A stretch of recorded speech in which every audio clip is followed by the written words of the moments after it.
آفاقی شخص کا حدود حل میں جانا، اس کا کیا حکم ہے؟ اگر آفاقی شخص حدود حل میں جانے کا ارادہ کرے تو اس پر احرام باندھنا لازم نہیں ہے۔ مثلا ہندوستان کا کوئی شخص اپنی ضرورت سے جدہ جانا چاہتا ہے تو اس کے لیے احرام باندھ کر جانے کا حکم اس صورت میں نہیں ہے۔ در مختار کے اندر ہے اما لو قصدہ موضعا من الحل کخلیسی وجدہ، یہ در مختار کی عبارت ہے جو زکریہ بک ڈپو دیوبند کا ہندی نسخہ ہے، اس کی تیسری جلد صفحہ 482۔ اسی کے ہم مثل عبارت البحر الرائق جو کراچی کا چھپا ہوا نسخہ، اس کی تیسری جلد صفحہ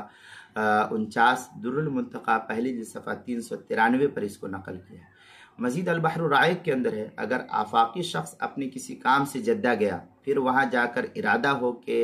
مکہ معظمہ بھی حاضری دے دے تو اس کے لیے احرام باندھ کر مکہ جانا لازم نہیں بلکہ بلا احرام جا سکتا ہے، لیکن اگر عمرہ یا حج کا ارادہ ہو تو احرام باندھنا ضروری ہوگا اس صورت میں۔ چنانچہ البحر الرائق میں ومن جاوز وقتہ یقصد مکان فی الحل ثم بدا له ان يدخل مکہ فلہ ان يدخلها بلا احرام، یہ البحر الرائق جو کراچی کا چھپا ہوا نسخہ، اس کی تیسری جلد صفحہ 49، فتاوی تارخانیہ تیسری جلد صفحہ 553، منحت الخالق جو البحر الرائق کے حاشیے پر ہے، جو زکریہ بک ڈپو دیوبند کا ہندی نسخہ، اس کی دوسری جلد صفحہ 552، بنیۃ الناسک صفحہ 57، کتاب المسائل اس کی تیسری جلد صفحہ 113،